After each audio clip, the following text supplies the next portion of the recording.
Selamat siang Bapak Ibu yang kami hormati. Mohon maaf ada sedikit keterlambatan dari jadwal yang sudah ditetapkan yang sedianya jam 1. Baik Bapak Ibu yang kami hormati, selamat siang.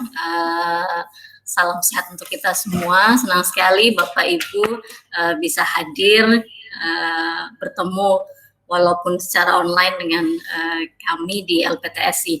Baik Bapak Ibu sekalian, untuk menyingkat waktu, kami di LPTSI sedang mencoba mengadakan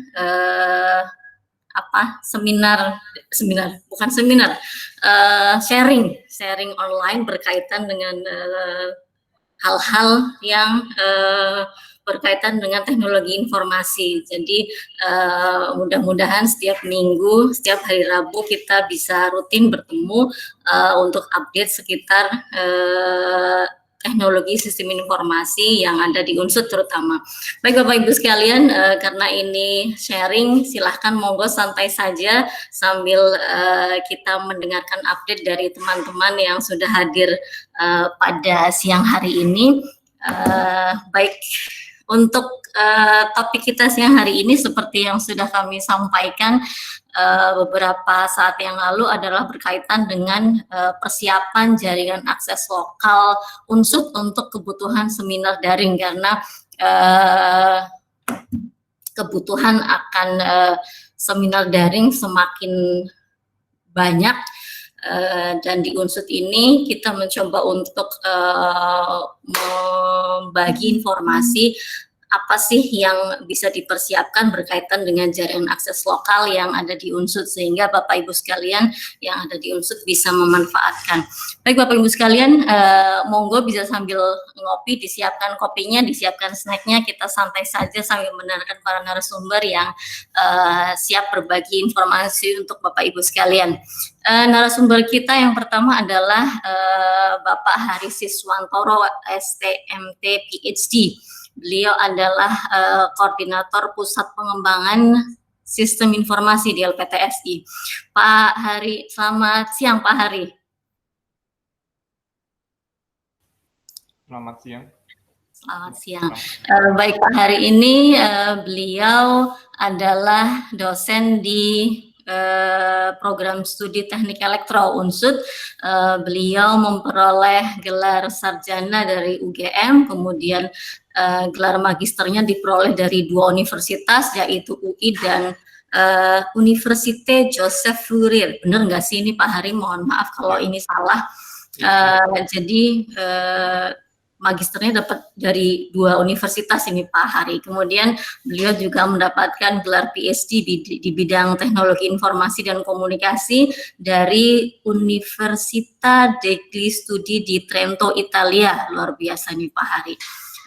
Mohon maaf kalau salah pengucapan nih Pak Hari. Bidang kajian yang didalami oleh Pak Hari ini adalah keamanan komputer, sistem kontrol akses, dan analisis otomatis. Terima kasih Pak Hari kehadirannya siang hari ini. Kemudian narasumber kita yang kedua adalah Bapak Aziz Wisnu Widinugraha. Beliau adalah koordinator Pusat Layanan Infrastruktur di LPTSI. Selamat siang Pak Aziz. Selamat siang Bu, Bapak Ibu sekalian. Assalamualaikum warahmatullahi wabarakatuh. Waalaikumsalam. Wah, itu bajunya kayaknya pakai baju LPTSI, Pak Aziz. Kok kita nggak kembaran ya? Nah, itu tadi. Jadi Pak Aziz, beliau ini juga dosen teknik elektro di Universitas Jenderal Sudirman. Beliau mendapatkan S1 dan S2-nya dari UGM dengan bidang kajian di pengolahan sinyal. Baik Pak Aziz, matur nuwun hadirnya siang hari ini. Bapak Ibu sekalian, untuk mempersingkat waktu, mau kami silahkan kepada Pak Aziz Wisnu untuk menyampaikan sharingnya untuk Bapak Ibu yang sudah hadir. Monggo Pak Aziz. Baik, Assalamualaikum warahmatullahi wabarakatuh. Selamat siang Bapak Ibu sekalian. Alhamdulillah pada siang hari ini kita dapat bertemu dalam acara Teknolong dari LPTSI gitu ya. Yang ini insya Allah sudah download yang kedua. Kalau yang pertama kemarin adalah terkait dengan bagaimana kita melaksanakan seminar daring gitu. Nah, di sini kita ingin melengkapi, kalau kemarin adalah terkait dengan pemanfaatan TIK di hari-hari pelaksanaannya. Nah, di sini kita ingin melengkapi dengan bagaimana kita mempersiapkan jaringan akses lokal di Universitas Jenderal Sudirman ini agar siap dan mampu untuk melaksanakan seminar daring dengan baik dan lancar, itu mungkin. Nah, mungkin nanti ada sedikit materi yang ingin kita tampilkan gitu ya, nanti mungkin bisa di share screen kan. Tetapi yang jelas pertanyaan-pertanyaan yang sering muncul selama ini itu ketika ada yang ingin melaksanakan seminar daring itu biasanya adalah di unit kita atau di unit kami itu jaringan internetnya tidak kuat gitu. Mungkin ada beberapa istilah yang nanti perlu kita bahas lagi gitu ya. Masalah istilah jaringan internetnya kuat atau jaringan internetnya mampu dan lain sebagainya. Nah, sebelumnya mungkin materi bisa ditampilkan ya. Di full screen sebentar.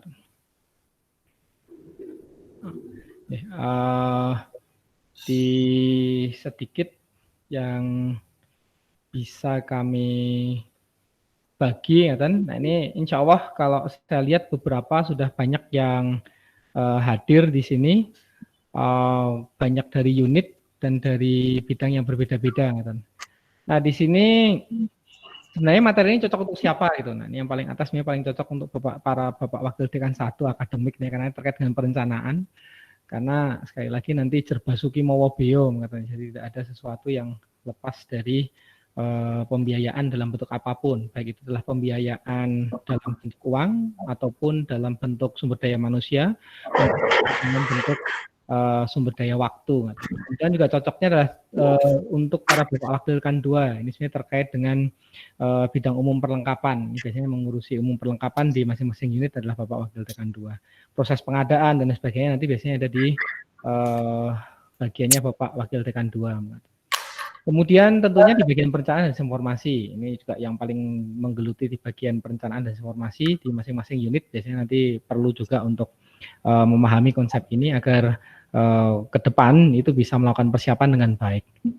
Dan berikutnya adalah para pengelola jaringan akses lokal unsut di masing-masing unit. Nah, ini sesuai dengan standar yang kita punya, sebenarnya setiap unit ini wajib memiliki pengelola jaringan akses lokalnya yang ditunjuk oleh pimpinan unit masing-masing. Kemudian tentunya adalah para Bapak Ibu panitia seminar daring di lingkungan unsut. Nah, materi dari saya ini cukup sedikit saja kita obrolkan. Ini pengenalan sedikit terkait tentang standar jaringan data unsut, kemudian standar jaringan akses lokal unsut, kemudian jaringan untuk seminar daring, serta tahapan persiapan jaringan akses lokal untuk seminar daring. Nanti akan kita kolaborasikan dengan materi dari Pak Haris Suwantoro. Lanjutkan. Baik, ini kira-kira adalah standar atau topologi jaringan data unsut. Mohon maaf, gambarnya terlalu kecil, mboten ya? Bisa terlihatkah di para peserta? Kurang gede, Pak. Kurang besar ya? Oke, baik. Kalau saya coba presentasikan kira-kira, nah ini terlihat nggak sekarang kalau sekarang? Baik, semoga cukup terlihat ya. Nah, jaringan unsut, jaringan data unsut pada prinsipnya kita bagi dalam 5 lapisan atau 5 layer. Lapisan paling atas ini adalah lapisan akses internet. Ups, mohon maaf. Klik tadi ya. Ya, lapisan paling atas ini adalah lapisan akses internet. Kemudian berikutnya adalah lapisan backbone internet kita. Ini menghubungkan 3 lokasi. Yang satu ini ada di Jakarta, kemudian yang satu ada di kampus Unsut Grendeng, dan yang satunya ada di kampus Unsut Purbalingga, Blater. Nah, ketiga titik ini akan membangun satu jaringan redundant, agar ketika terjadi gangguan pada salah satu link, maka kita masih akan tetap dapat terhubung ke internet. Nah, ini ilustrasinya kalau link dari Jakarta ke Grendeng putus gitu ya, maka nanti Bapak Ibu yang ada di Grendeng akan terkoneksi dengan internet itu melalui jalur Grendeng, kemudian Blater, kemudian ke Jakarta, baru masuk ke internet. Demikian juga sebaliknya ketika link dari Purbalingga ke Duren 3 atau ke Jakarta ini putus, maka yang dari Purbalingga akan terhubung ke internet ini melalui Grendeng baru ke Jakarta dan ke internet. Nah, topologi ini kita upayakan, memang kita desain sedemikian rupa untuk menjamin konektivitas internet di Universitas Jenderal Sudirman. Kemudian ada jaringan NOC, DC, network ini lokal di internet kita, di server kita, di data center dan DRC kita yang ada di Gendeng maupun di Purbalingga. Ini menghubungkan server-server yang ada di Universitas Jenderal Sudirman. Berikutnya adalah jaringan lokal, backbone jaringan akses lokal. Nah, ini yang menghubungkan dari LPTSI di Gendeng, kemudian juga dari Blater di Purbalingga ke setiap gedung atau ke masing-masing unit. Nah, ini jaringannya, alhamdulillah dari bawah sampai ke atas ini kita semua sudah menggunakan jaringan serat optis. Dan berikutnya adalah lapisan paling bawah ini yang bersentuhan langsung dengan para pengguna di Universitas Jenderal Sudirman, ini yang kita sebut sebagai jaringan akses lokal yang ada di masing-masing unit. Nah, di sini kita memang kembali lagi. Kita memang memperlakukan pembagian zona dan pembagian tanggung jawab dari 5 lapisan ini. Untuk lapisan yang paling atas dan nomor 2 dari atas ini menjadi tanggung jawab dari provider atau penyedia jasa. Kemudian lapisan yang nomor 3 dan nomor 4 dari atas ini adalah tanggung jawab dari LPTSI, dan jaringan akses lokal ini menjadi tanggung jawab dari masing-masing unit. Baik, nah terkait dengan jaringan akses lokal, kita memiliki standar paling tidak seperti ini, di mana di setiap jaringan akses lokal harapannya mengikuti standar yang sudah kita susun berdasarkan good practice yang selama ini sudah kita miliki, yang sudah kita alami. Tentunya dengan mempertimbangkan banyak aspek, termasuk di dalamnya adalah aspek ketersediaan sumber daya, dan yang paling krusial itu adalah sumber daya anggaran yang ada di Universitas Jenderal Sudirman. Oke. Nah, pengembangannya di sini, filosofi dasarnya untuk pengembangan jaringan akses lokal ini adalah bagaimana kita dapat menjamin kesetaraan akses dari setiap perangkat akses yang ada di Universitas Jenderal Sudirman. Sebagai gambaran di sana, yang paling bawah, Bapak Ibu sekalian, gambar yang paling bawah ini adalah komputer, kemudian juga HP, kemudian laptop gitu ya. Semua dapat terhubung melalui kabel atau melalui wireless. Nah, pada prinsipnya adalah bahwa perangkat akses yang ada di bawah ini itu terhubung ke jaringan akses lokal UNSUD sampai dengan ke switch yang ada di backbone jaringan data UNSUD, itu hanya boleh melewati maksimal 2 switch, yaitu switch akses atau wireless access point, dan 1 switch antara. Nah, mungkin Bapak Ibu sekalian sering bertanya-tanya, di unit saya jaringannya lemot sekali gitu. Nah, ini kenapa gitu? Salah satu penyebabnya adalah ketiadaan kesetaraan akses dari setiap perangkat jaringan. Jadi dari perangkat akses atau perangkat pengguna sampai dengan ke switch yang ada di unit Bapak Ibu sekalian, ini bisa saja melewati lebih dari 2 switch. Nah, sehingga karena dia melewati lebih dari 2 switch, ini mengakibatkan tidak adanya kesetaraan akses. Ini ada bagian yang bisa kenceng, ada bagian yang lambat. Nah, itu salah satu penyebab yang pertama. Nah, berikutnya adalah switch antara di sini. Di sini ada intermediate switch antara. Ini tidak boleh dihubungkan dengan perangkat akses, kecuali hanya untuk server lokal saja. Tetapi tidak boleh dihubungkan dengan perangkat akses apapun, seperti komputer, HP, laptop, tidak boleh masuk ke situ. Di switch ini idealnya itu berada jadi satu dengan switch distribution. Tetapi seringkali karena permasalahan lokasi, jarak, dan efisiensi dalam pendesainan atau perancangannya, switch antara ini boleh diletakkan di tempat yang berbeda, tetapi dia harus terhubung ke atas ini menggunakan serat optis. Kalau saat ini boleh sebenarnya kita menggunakan kabel yang kualitas baik gitu ya, menggunakan UTP Cat6 ya, tetapi secara investasi ternyata sekarang ini lebih hemat atau lebih murah jika kita menggunakan serat optis langsung, menggunakan patch core. Nah, kemudian yang menarik adalah bahwa semua switch ini, semua link yang menghubungkan antar switch ini wajib menggunakan link gigabit Ethernet, tidak menggunakan kecepatan yang di bawahnya seperti yang fast Ethernet 100 Mbps atau 10 Mbps gitu. Jadi harus menggunakan peralatan yang cukup kencang atau cukup cepat koneksinya. Nah, bagaimana dengan seminar daring? Kalau tadi kita lihat di sini untuk jaringan akses lokal Unsud mengizinkan adanya perangkat wireless yang terhubung. Bagaimana dengan pelaksanaan seminar daring? Di dalam pelaksanaan seminar daring, pada prinsipnya kita akan memiliki sifat hubungan atau koneksi, sifat komunikasi gitu ya, yang real multimedia dan real time. Multimedia artinya ada audio, ada video, ada datanya juga, seringkali ada chatnya yang juga akan ikut di sana, dan itu harapannya tentunya real time. Nah, komunikasi real time ini bukan hanya masalah bandwidth. Komunikasi real time juga terkait dengan masalah latensi atau waktu tunda. Waktu tunda yang dibutuhkan oleh data merambat dari satu titik ke titik yang lain atau dipropagasikan dari satu tempat ke tempat yang lain.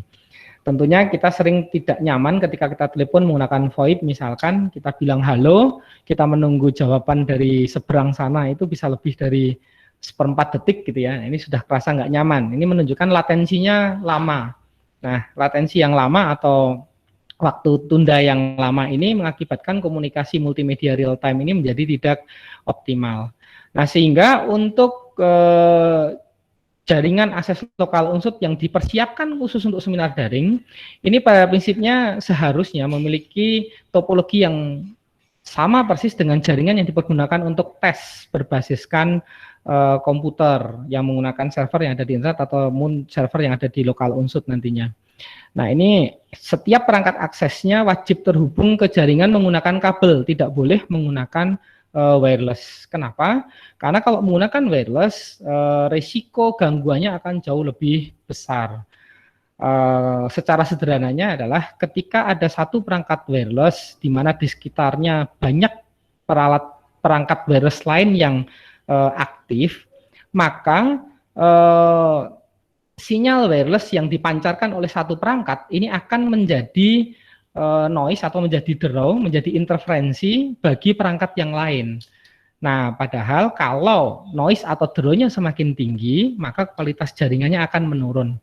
Ilustrasi sederhananya adalah kalau kita punya segmen jalan yang lancar gitu, misalkan di mana sini ya, kalau Purwokerto yang biasanya sepi itu dari Margono sampai ke Sokaraja misalkan, jalannya cukup lapang lebar. Tetapi ketika pada siang hari, pada jam sibuk, banyak sekali kendaraan yang lalu lalang di sana, banyak yang kendaraan yang lewat di sana, tentunya kita tidak bisa ngebut di jalan itu. Nah, karena kita tidak bisa ngebut di jalan itu, kita akan pelan-pelan. Nah, ini ibaratnya sama, kita punya wifi, peralatannya kenceng, bagus gitu ya, lapang, tapi ternyata di sekeliling kita banyak sekali perangkat wifi yang dinyalakan, banyak laptop yang dinyalakan untuk nyantol ke wifi itu, banyak HP yang dinyalakan untuk nyantol ke wifi itu, maka otomatis jaringan itu tidak bisa bekerja secara optimal dan transfer datanya menjadi tidak cepat atau menjadi lambat. Nah, ini ilustrasinya seperti itu. Nah, berikutnya, meskipun kita menggunakan kabel, misalkan sudah menggunakan kabel, tapi ternyata kualitas kabelnya kurang bagus. Jadi sudah disiapkan pakai kabel semua, sudah sesuai dengan standar, nggak usah pakai wireless, tapi ternyata kualitasnya jelek gitu ya. Nah, ini ibaratnya jalur tadi dari Sokaraja sampai ke Margono atau Margono ke Sokaraja sudah lempeng gitu ya, enak buat ngebut tuh sebenarnya kalau kosong tidak ada orang, tapi ternyata di sepanjang jalan itu banyak galian atau banyak aspalnya yang mengelupas, banyak aspalnya yang berlubang. Nah, tentunya kita tidak bisa berjalan dengan cepat di sana. Nah, ini adalah ilustrasi dari ketika kita punya jaringan, meskipun kita pakai jaringan kabel, ternyata kabelnya tidak bagus, tidak sesuai dengan standar. Kabelnya sudah ada yang retak sana-sini karena sering ketekuk atau bending di sana-sini, kemudian crimping atau konektornya itu sudah tidak bagus lagi kualitasnya, konektornya sudah mulai korosi dan lain sebagainya, dan switch-nya juga mungkin sudah berusia cukup tua karena dia sudah nyala bertahun-tahun gitu ya, sehingga akhirnya switch ini mengalami penurunan kinerja. Nah, ini juga ilustrasi bagaimana meskipun kita punya jalan yang lapang seharusnya, tapi ternyata jalannya itu penuh lubang, penuh penuh kerusakan gitu ya, sehingga kita nggak bisa ngebut di sana. Nah, sehingga ketika kita punya jalan yang lapang, kemudian kita punya trafik yang tidak terlalu padat, maka tentunya kita dapat berjalan dengan lancar. Oleh karena itu untuk seminar daring kami merekomendasikan atau sebenarnya menjadi wajib hukumnya agar pelaksanaan seminar daring ini memanfaatkan topologi jaringan yang sesuai dengan standar, itu yang pertama, dan yang kedua adalah perangkat aksesnya semua menggunakan kabel dan tidak ada yang menggunakan wireless, dan perangkat-perangkat switch-nya sebaiknya sudah memiliki spesifikasi gigabit Ethernet. Perkara nantinya komputer user itu masih fast Ethernet tidak masalah, tetapi yang penting adalah switch-nya sudah memiliki spesifikasi gigabit Ethernet yang di sini. Oke, baik.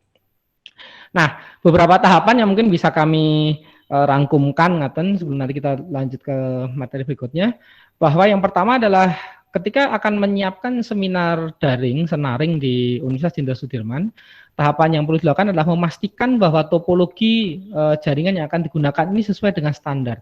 Dan semua perangkatnya terhubung menggunakan kabel, tidak ada yang menggunakan wireless, tidak ada yang menggunakan wifi gitu misalkan. Kemudian yang kedua, yang paling langkah berikutnya adalah mengecek semua perkabelan. Pastikan kabelnya dalam keadaan baik dan sesuai dengan standar. Akan jauh lebih baik ketika kabel-kabel yang digunakan itu tarikan kabelnya tidak terlalu panjang, kemudian juga menggunakan kabel-kabel yang berkualitas tinggi dan kualitas baik. Jangan hanya menggunakan kabel STP biasa atau kabel STP standar. Investasi ini akan sangat terasa nanti ketika kita melaksanakan kegiatan, akan terasa jauh lebih nyaman nantinya. Kemudian cek peralatan yang digunakan, dan ini adalah pastikan semua peralatan switch-nya ini mendukung gigabit Ethernet. Nah, kemudian berikutnya adalah untuk perangkat aksesnya, ini juga perlu dicek. Pastikan perangkat aksesnya memiliki spesifikasi yang cukup dan memang dia juga bisa dilewati trafik yang besar. Ada beberapa kasus kemarin jaringannya sudah bagus, tetapi ternyata ketika dilakukan speed test mentok hanya mendapatkan angka 40 Mbps, 50 Mbps, tidak bisa tembus sampai dengan angka mendekati 1 gigabit per second. Kenapa gitu? Nah, ternyata setelah diganti dengan komputer yang lain langsung ngebut ngacir dapat 900-an Mbps. Nah, ini tentunya satu hal yang sangat dipengaruhi oleh perangkat aksesnya. Berikutnya adalah melakukan pengecekan koneksi. Ini monggo kita punya speed test lokal yang ada di jaringan Unsud untuk melakukan pengecekan kualitas jaringan akses lokalnya di alamat st3d, maaf kurang D itu di sana ya, st3d, st3d.unsud.ac.id. Ini untuk melakukan pengecekan kualitas jaringan akses lokalnya. Kemudian untuk keluar internetnya bisa dicoba ke speedtest.net dengan memilih beberapa server yang tersedia di speedtest.net di sana. Nah, insya Allah ketika tahapan-tahapan ini sudah dilakukan dan dipastikan, tentunya dapat dilanjutkan ke tahapan berikutnya, yaitu adalah uji coba, gitu ya, uji coba atau simulasi pelaksanaan seminarnya. Nah, ini sedikit penutup dari saya. Bahwa pertanyaan yang sering muncul, bandwidth internet Unsud cukup nggak sih? Oke, bandwidth internet Unsud sangat cukup karena kita memiliki bandwidth koneksi internasional 1 gigabit per second, kemudian kita juga punya direct peering ke OXP 1 gigabit sampai dengan 10 gigabit di Jakarta, kemudian kita juga punya peering ke IX sebesar 1 gigabit, sehingga sebenarnya sudah cukup mencukupi bagi kita untuk melaksanakan seminar daring. Nah, kemudian yang terpenting berikutnya adalah setiap unit ini perlu melakukan pengecekan terhadap jaringan akses lokal yang akan digunakan. Apakah topologinya memenuhi standar, apakah perkabelannya memenuhi standar, apakah peralatan-peralatannya memenuhi standar. Kemudian pastikan juga perangkat akses yang digunakan ini menggunakan kabel, tidak menggunakan wireless atau menggunakan wifi. Kemudian juga pastikan juga perangkat aksesnya memiliki spesifikasi yang mencukupi. Nah, jangan sampai nanti perangkatnya tidak kuat digunakan untuk sharing video misalkan. Nah, ini juga tentunya akan mengganggu. Nah, berikutnya adalah mohon selalu dapat berkomunikasi dengan LPTSI dalam pelaksanaan seminar daring, mulai dari tahapan persiapan tadi, agar selalu mendapatkan supervisi. Ya, memang kami di sini tidak memiliki sumber daya yang mencukupi untuk melayani semua unit ketika kami harus keliling. Gitu. Tapi paling tidak ketika ada komunikasi dengan kami dapat memberikan arahan kira-kira langkah-langkah apa saja yang perlu dilakukan, dan ketika hasil dari langkah-langkah tersebut sudah dilakukan itu dapat disampaikan kepada kami untuk kita evaluasi dan analisa bersama-sama. Nah, berikutnya ini kepada para pengelola jaringan akses lokal Unsut gitu ya. Monggo silahkan memanfaatkan grup WA pengelola jaringan akses lokal Unsut yang sudah kita punya untuk berkoordinasi dan tentunya bersilaturahim gitu. Di sana banyak guyonan, ya, banyak obrolan, juga banyak yang kalau kita ikuti di akhir-akhir ini, pada banyak yang sering berbagi hasil speed test gitu ya, yang kemarin dari MIPA kalau nggak salah Mas Haris ini habis dari akreditasi matematika terakhir itu sharing hasil speed testnya hampir 1 giga 900 Mbps kecepatan transfernya, padahal hanya menggunakan jaringan yang standar saja, yang sesuai dengan standar yang kita miliki di Universitas Jenderal Sudirman. Ya, mungkin itu sedikit paparan dari saya terkait dengan jaringan akses lokalnya. Monggo mungkin saya kembalikan kepada Ibu Moderator untuk materi selanjutnya. Matur nuwun Pak Aziz. Mungkin nanti banyak teman-teman yang ingin memberikan pertanyaan lewat chat, monggo silahkan. Tapi sementara itu kami persilakan untuk narasumber yang kedua, Pak Haris Iswantoro, untuk menyampaikan sharingnya terkait dengan gangguan pada jaringan akses lokal yang ada di Unsut. Silahkan Pak Haris.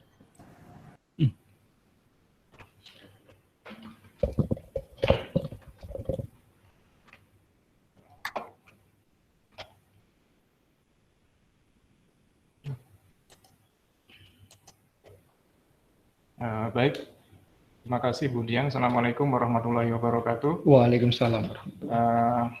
Yang saya hormati Bapak Kepala PTSI, terus kemudian dan jajarannya, dan juga Bapak Ibu semuanya yang pada siang hari ini mengikuti Techno Lounge PTSI edisi hari Rabu tanggal berapa ya ini? 19 Agustus 2020. Oke, baik.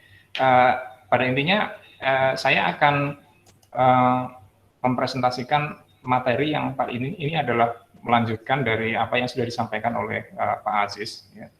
Jadi kalau Pak Aziz tadi memaparkan mengenai standar jaringan akses lokal, tapi sebenarnya sudah disampaikan ya. Jadi di jaringan Unsut ini ada beberapa lapisan yang lapisan itu masing-masing itu ada penanggung jawabnya. Nah, LPTSI itu tanggung jawabnya itu hanya sampai di switch distribusi ya Pak Aziz. Ya betul, ya. Hanya sampai di switch distribusi yang berada di unit. Di unit betul. Ya. Di masing-masing. Nah itu yang berada di bawahnya itu merupakan tanggung jawab dari pengelola jaringan akses lokal di unit masing-masing. Nah itu tadi makanya LPTSI itu sudah meminta kepada unit-unit ya, unit-unit itu untuk mempunyai pengelola jaringan akses lokal. Nah, ini pengelola jaringan akses lokal inilah yang mempunyai tanggung jawab untuk mengelola jaringan akses lokal masing-masing. Nah, ini materi yang ini sebenarnya spesifik untuk para pengelola jaringan akses lokal. Tapi untuk yang lain sebagai sekedar pengetahuan, saya pikir tidak ada salahnya gitu ya, kita belajar sesuatu hal yang baru. Nah, ini ada beberapa gangguan jaringan lokal yang sering terjadi di Unsut ini. Nah, ini akan kita paparkan, kita lihat satu persatu, terus kemudian kita bagaimana cara menganalisis. Jadi tahunya bagaimana kalau ini adalah gangguan ini yang terjadi gitu. Nah, ini ada 3 hal nanti yang akan secara garis besar yang akan saya bahas. Jadi jenis-jenisnya, ya, jenis-jenis gangguan jaringan lokal. Terus kemudian nanti kita bahas satu tools, ya, satu alat bantu untuk menganalisis gangguan tersebut. Terus kemudian nanti, perbaikan dan pencegahan gangguan tersebut itu nanti seperti apa. Oke, terus kemudian, Yang pertama saya bagi dua mengenai jenis-jenis gangguan. Jadi nanti ada yang dalam sisi perangkat keras, atau lagi sebagai gangguan perangkat yang disebabkan oleh perangkat lunak. Gitu. Nah ini kalau yang dari perangkat keras, ya, dari perangkat kerasnya itu ada yang pertama ya, kerusakan kabel atau konektor, terus kemudian kerusakan switch, kerusakan wireless access point, terus overload traffic. Sebenarnya ini overload traffic ini mungkin sebenarnya bisa masuk perangkat lunak juga ya, tapi tadi saya masukkan di sini. Sama ada yang disebut sebagai network loop, ya, network loop. Ini nanti untuk network loop nanti akan saya bahas lebih detail lagi di slide selanjutnya. Jadi nanti ada ilustrasinya, karena ini saya menemukan kemarin saya main di salah satu unit, terus kemudian saya saya iseng-iseng saya analisis trafiknya. Bukan saya analisis, waktu itu saya pegang satu komputernya di situ. Nah itu ternyata komputer yang di situ, saya operasikan komputer yang di situ itu sebenarnya di situ itu terjadi network loop itu di komputer tersebut.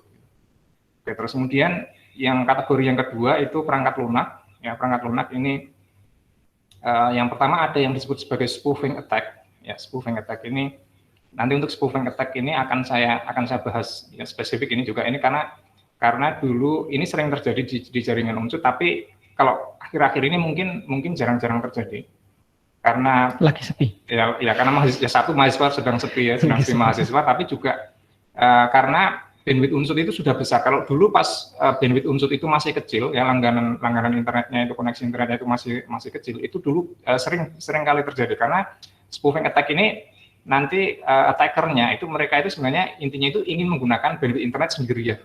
Jadi nanti yang lain nggak bisa connect internet, dia sendirian pakai internet kencang gitu.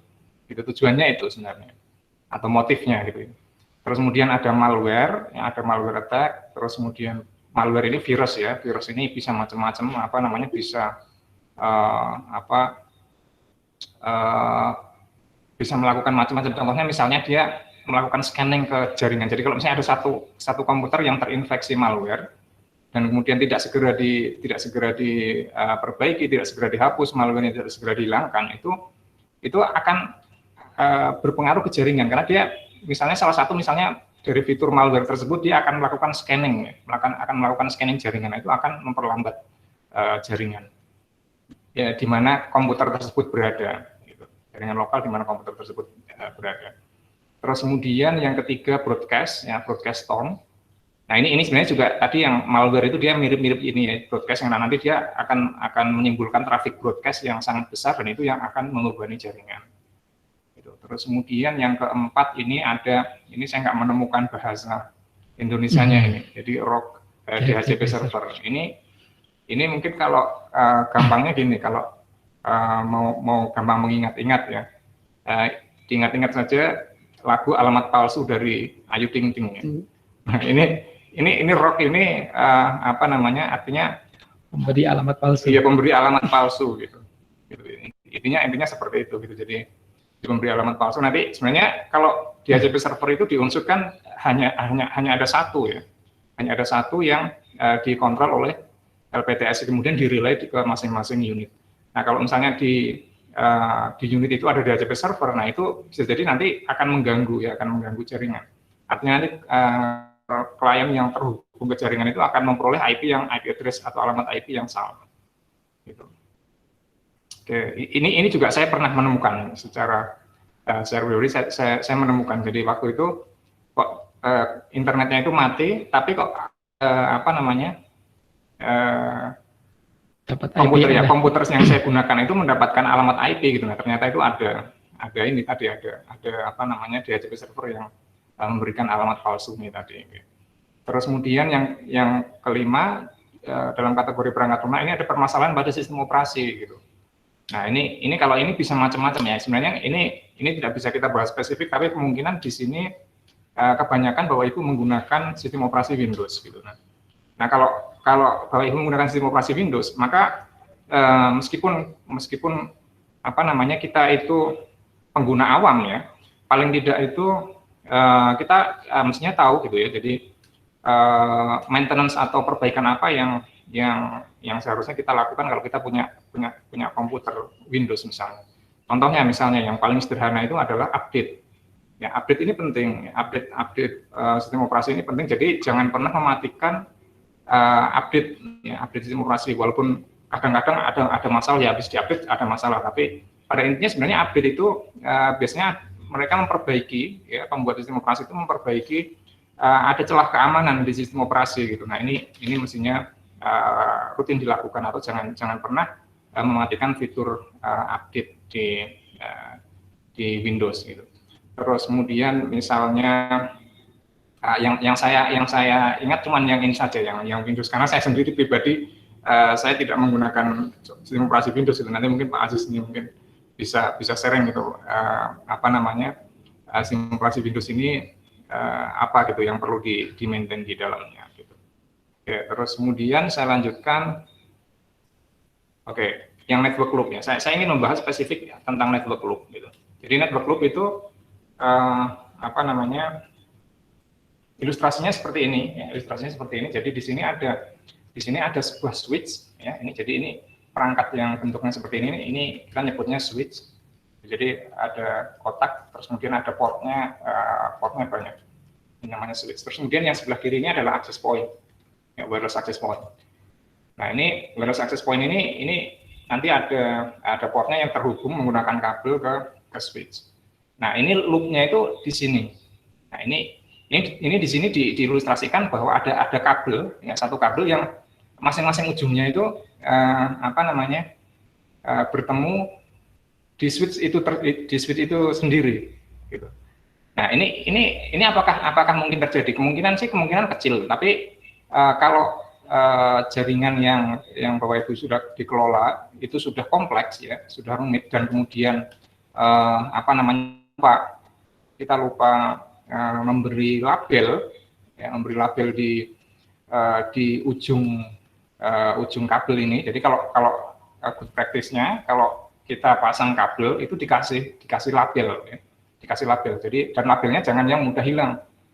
Jadi label ini misalnya di ruang ini komputer ini gitu. Itu dikasih tanda gitu di sini. Jadi jangan sampai terjadi kejadian seperti ini. Tapi ini hanya contoh saja. Nah, ini kalau yang contoh yang kedua ini yang kemarin saya temukan. Cuma di sini ini adalah apa namanya? Di sini perangkatnya ini adalah komputer. Ya, jadi kebetulan komputer tersebut itu dia mempunyai dua interface jaringan, ya. Yang satu kabel, yang satunya lagi wireless. Nah, dan dua-duanya itu terhubung, ya, terhubung. Yang satu terhubung ke access point, yang di sini yang satunya lagi dia wifi-nya juga nyala dan dia terhubung juga ke sini. Nah, ini dia yang disebut loop-nya itu di sini. Nah, ini network loop.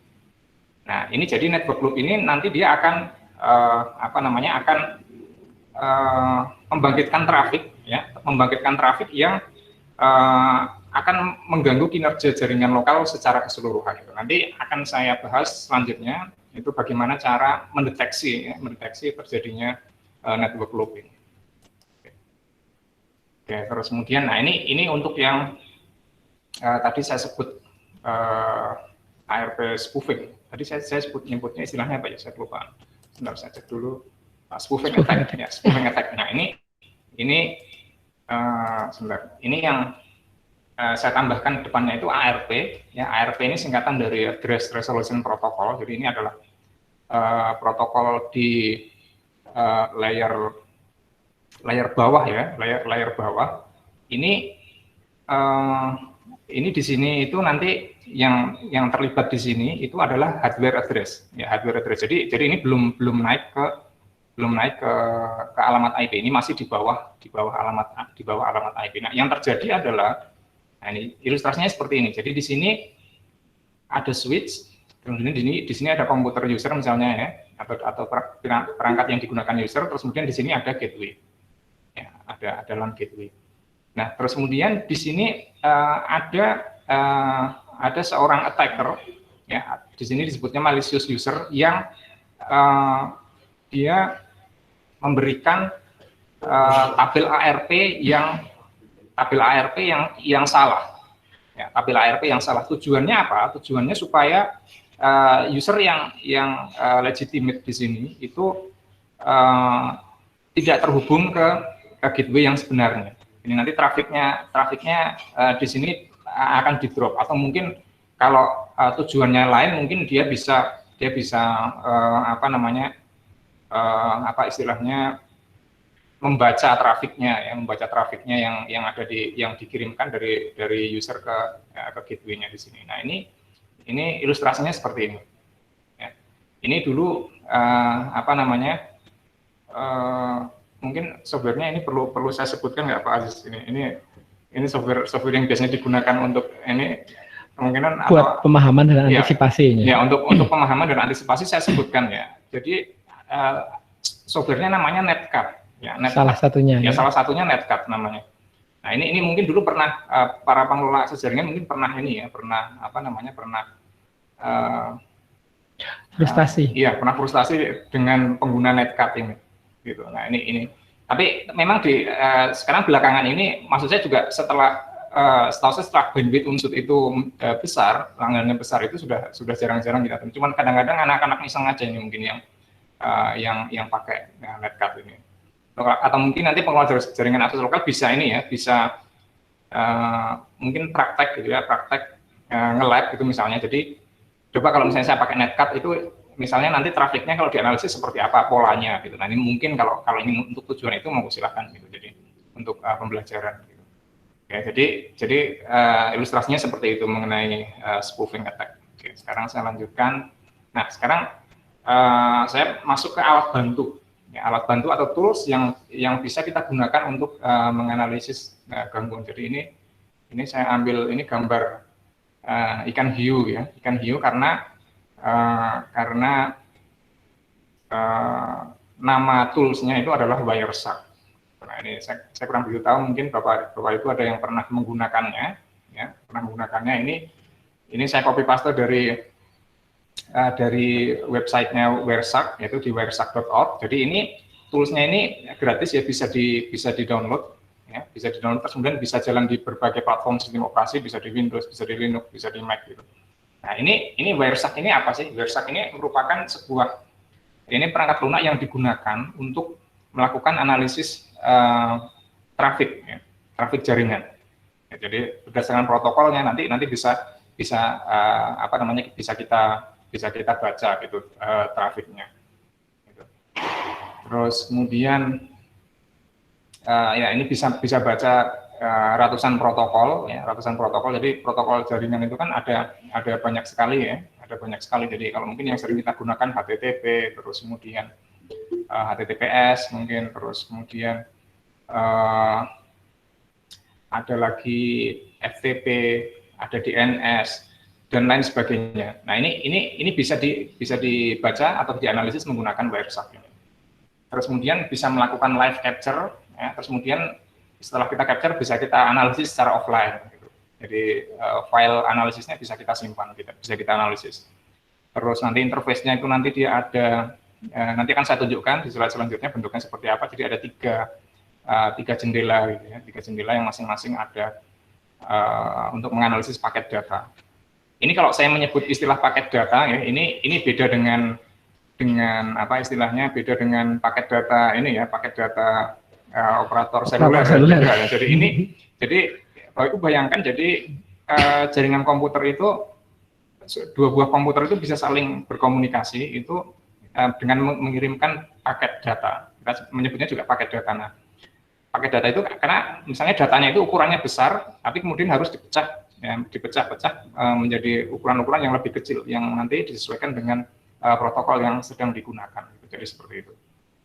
Terus kemudian ini tadi sudah, nah ini ya nanti bisa dilihat user interface dari Wireshark ini. Nah ini contohnya seperti ini ya tampilannya. Tampilannya seperti ini.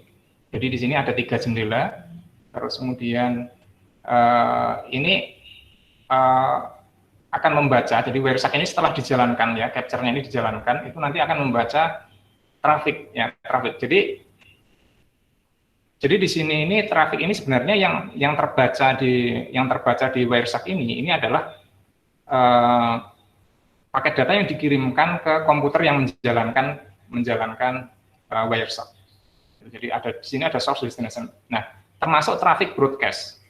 Gitu ya. Jadi traffic broadcast, karena broadcast itu kan traffic broadcast itu dia dikirimkan ke semua port switch. Nah, itu makanya bisa membaca bisa Wireshark ini bisa dijalankan di sini. Nah, kalau ingin menjalankan Wireshark untuk menganalisis traffic secara keseluruhan itu bisa dilakukan pada switch yang mempunyai istilahnya apa ya Pak Aziz? Port monitor ya, fitur namanya port monitor. Ya, port monitor.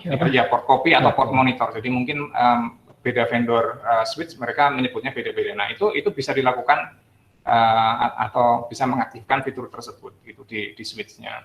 Oke. Oke, terus kemudian saya lanjutkan. Oke, ini adalah satu contoh ya, salah satu contoh traffic broadcast yang ini kemarin saya tangkap nih dari salah satu unit yang traffic broadcast-nya itu tinggi sekali. Ya, traffic broadcast-nya tinggi sekali. Nah, ini jadi baru saya jalankan sekian detik saja itu sudah sampai kurang lebih sebentar di bawah ini nggak kelihatan sekitar berapa tadi? 5.000 ya, di bawah ini ada 5.714 paket. Ya, ini di bawah ini tadi. Ini ketertutupan tadi. 5.058. Ya. Ya 5.700-an. Ya. Itu dalam waktu yang singkat sekali. Jadi nggak sampai belum sampai 30 detik kalau nggak salah. Jadi itu sudah 5.000 paket. Itu cukup besar sekali. Artinya di situ traffic broadcast-nya itu tinggi sekali. Nah, ini traffic broadcast yang tidak penting ini nanti bisa arahnya itu bisa ke tadi yang broadcast storm attack tadi. Gitu. Jadi dengan bantuan Wireshark ini kita bisa tahu gitu ya. Kita bisa tahu kalau ada traffic ini. Jadi kalau misalnya kita hanya melihat switch-nya kok pas lagi kok ini macet ininya, jaringannya macet nih. Kalau cuma dilihat switch-nya saja keluar kelip, ya kita nggak tahu apa-apa. Tapi dengan bantuan Wireshark ini kita bisa tahu gitu. Oh, ini lagi banyak nih ininya broadcast-nya lagi tinggi. Namanya ini nanti broadcast-nya dicari tahu gitu. Jadi misalnya komputer mana atau device mana yang membangkitkan traffic broadcast ini. Ya, terus kemudian ini adalah contoh, ya, ini contoh network loop.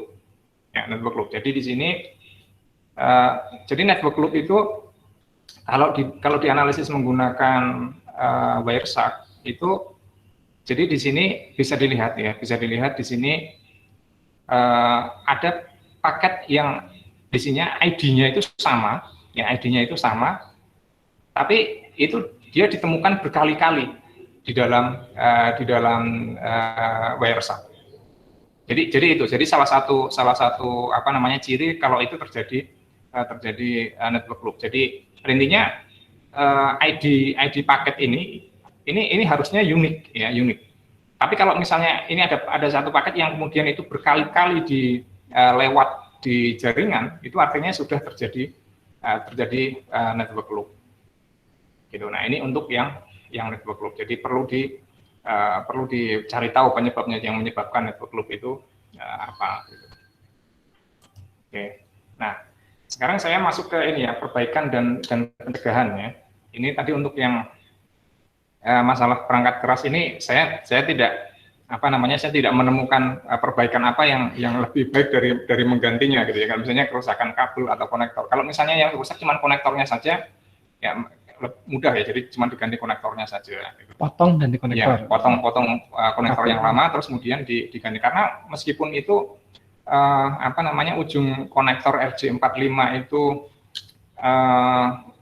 katanya sudah, kalau yang bagus ya itu kan dia dilapisi emas sebenarnya. Tapi nyatanya kalau misalnya itu beberapa kali saya menemukan itu ada karatnya juga gitu. Jadi itu penyebabnya berarti nanti dia kontaknya itu sudah tidak terlalu bagus. Gitu.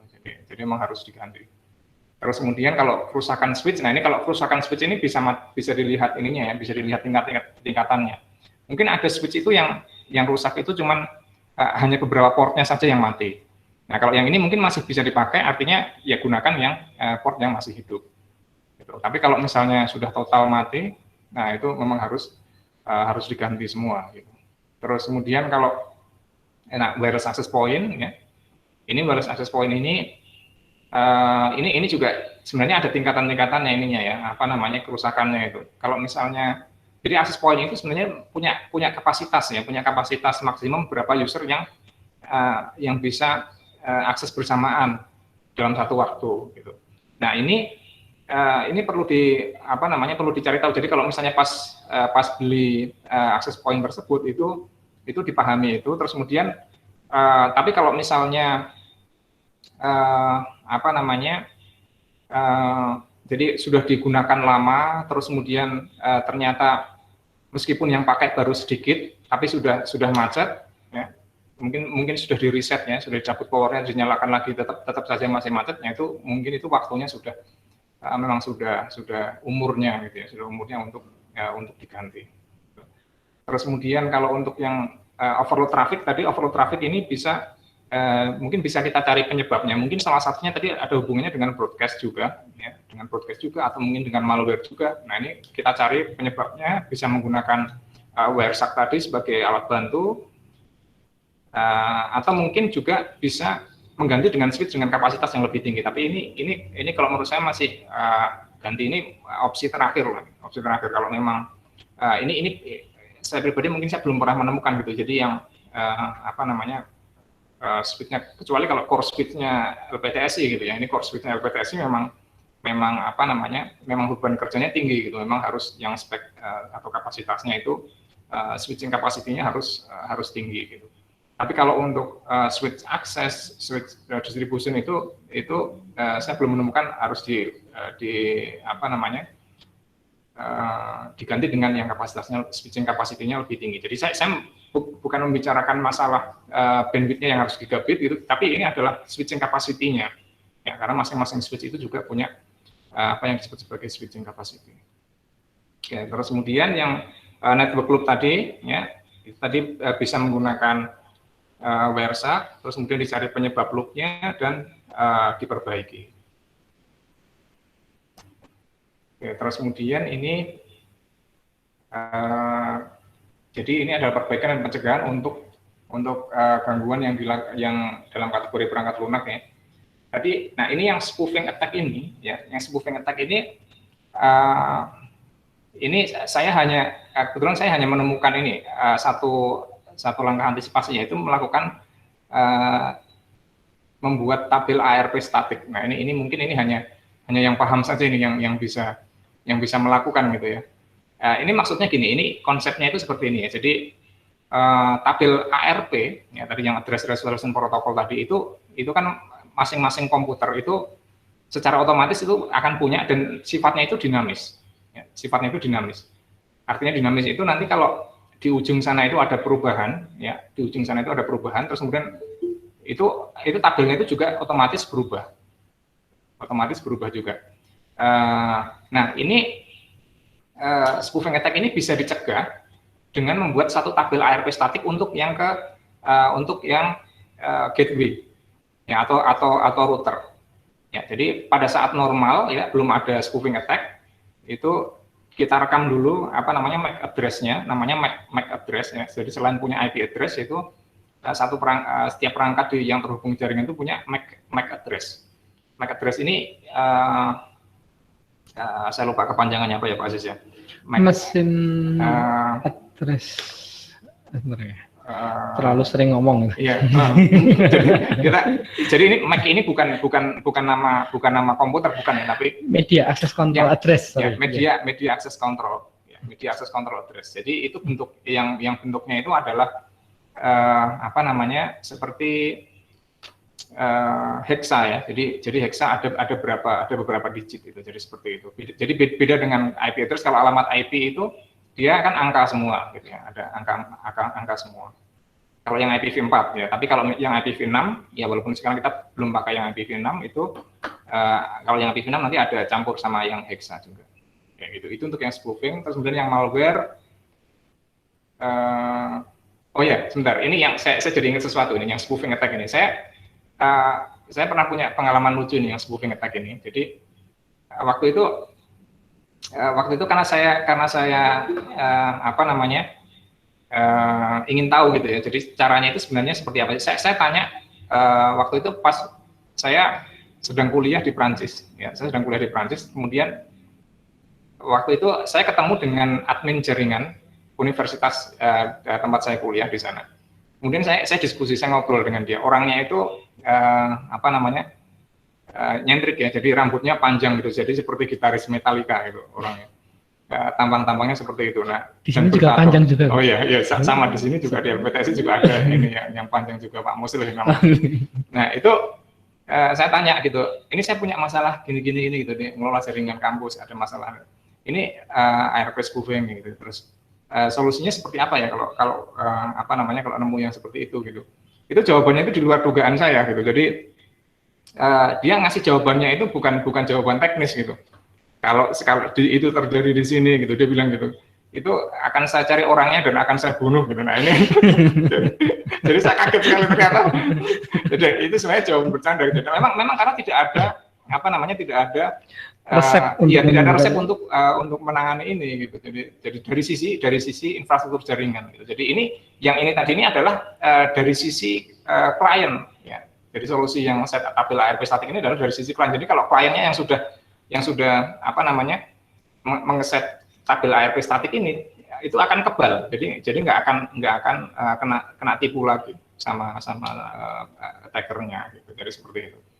Oke, terus kemudian yang kedua yang malware ini perbaiki komputer yang terkena malware ya. Ini jelas. Terus kemudian kalau yang broadcast ini juga mencari sumber broadcastnya di mana dan mematikannya. Ini mungkin perlu sebenarnya mungkin akan agak kesulitan juga kalau misalnya jaringannya itu banyak yang sedang nyala gitu ya kliennya gitu. Tapi mungkin nanti Pak Aziz bisa cari triknya gimana gitu, jadi supaya bisa ketahuan itu sebenarnya IP-nya ketahuan, tapi kita kan nggak tahu itu komputer yang di IP itu di sebelah mana gitu. Paling sederhana itu Pak Ari, dicabut semua kabelnya di switch, masukin satu persatu. Ya, betul, ya. Begitu nanti ada begitu masuk ada perilaku buruk lagi, nah itu berarti port itu yang bermasalah. Iya, bisa seperti itu.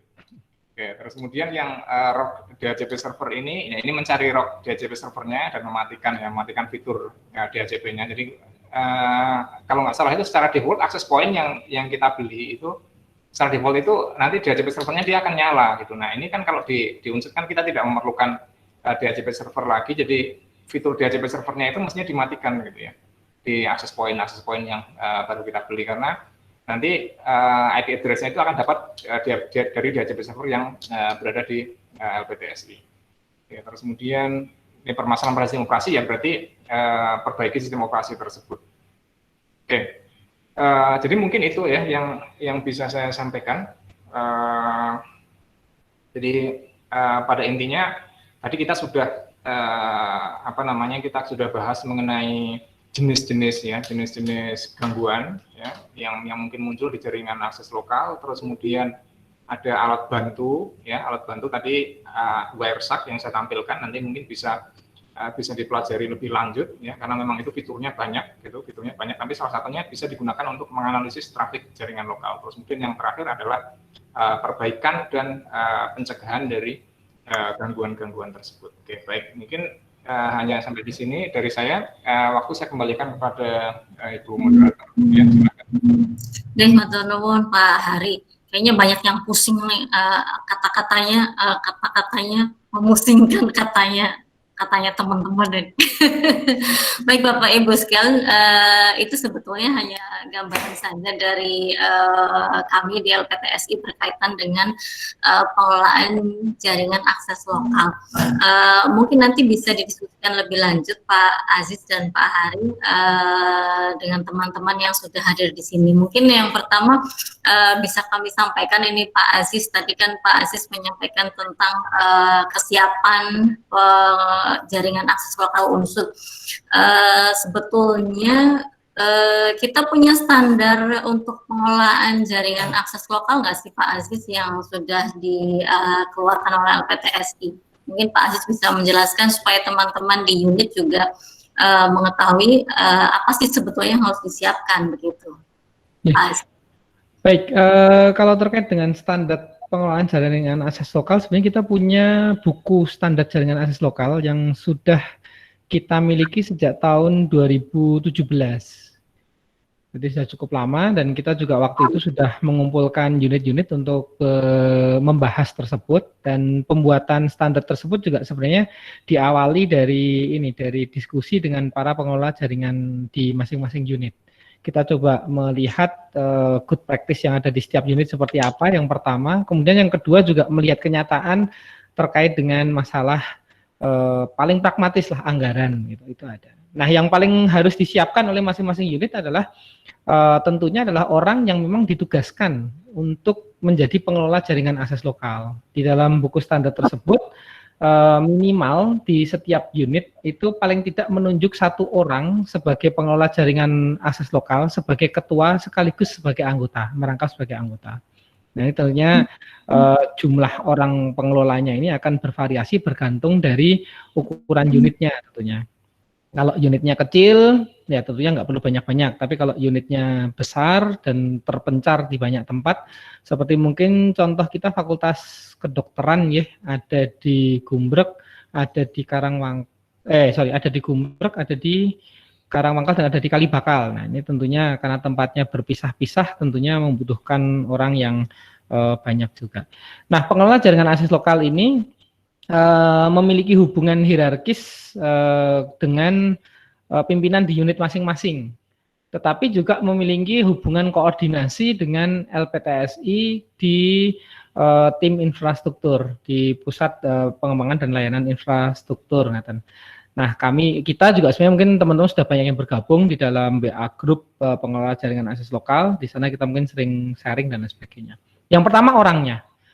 Apakah orangnya harus memiliki kualifikasi sarjana komputer kah atau teknisi jaringan kah? Tidak gitu. Jadi tidak harus orangnya itu punya kualifikasi itu. Yang penting adalah orangnya bersedia untuk melaksanakan tugas sebagai pengelola jaringan akses lokal.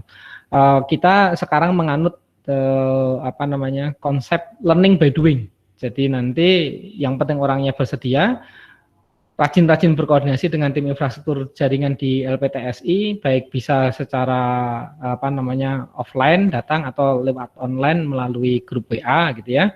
Nanti kita akan coba pandu di sana secara perlahan-lahan agar semuanya memiliki kualifikasi yang setara. Berikutnya adalah tentunya perencanaan jaringan yang baik. Jadi ini ada baiknya nanti pengelola jaringan akses lokal, PR pertamanya itu adalah memiliki gambar topologi fisik maupun topologi jaringan datanya. Kalau yang tadi saya tampilkan itu adalah topologi logikalnya, jadi hubungan antar switch-nya seperti apa.